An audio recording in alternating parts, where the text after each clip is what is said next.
In today's video, I'm going to teach you how to create a Zap in Zapier. Whether you're new to process automation or simply looking to streamline your workflows, this step-by-step guide will help you get started with Zapier. To kick things off, we need to head over to Zapier's website. Open up your preferred web browser and navigate to zapier.com. You'll land on a page that allows you to explore various automation solutions offered by Zapier. It serves as a central hub for automating tasks across thousands of apps and is a game changer for many professionals aiming to boost productivity. Once you're on the main Zapier page, look towards the top right corner of the screen and click on the Log In button. This will direct you to the login page. Zapier offers several ways to log in, but today we'll be using Google for a seamless sign-in experience.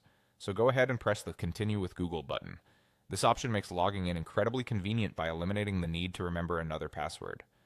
As the Google sign-in page appears, select the Google account you wish to use. If prompted, confirm your selection by clicking Continue. Zapier will then authenticate your account, and within moments you'll be redirected to the home page. Now that you're logged in, it's time to create your first Zap. On the Zapier dashboard, look again to the top right and you'll see a Create button.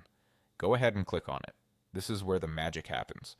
Creating a Zap allows you to set up an automated workflow between your favorite apps. From Gmail to Slack, there's a wide range of apps you can connect. Once you click Create, you'll be presented with various options. What you want to do next is focus on creating Zaps. Click on Zaps to proceed. This action opens a new workflow where you can define what triggers the Zap and what action it should perform.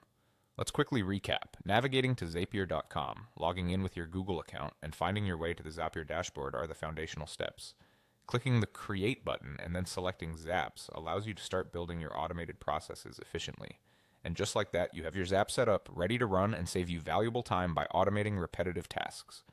With a bit of creativity, the ways you can utilize this tool are virtually limitless. Whether it's sending automated emails, managing databases, or streamlining team communications, Zapier empowers you to enhance your workflow and focus on what truly matters. Thank you for watching, and happy automating.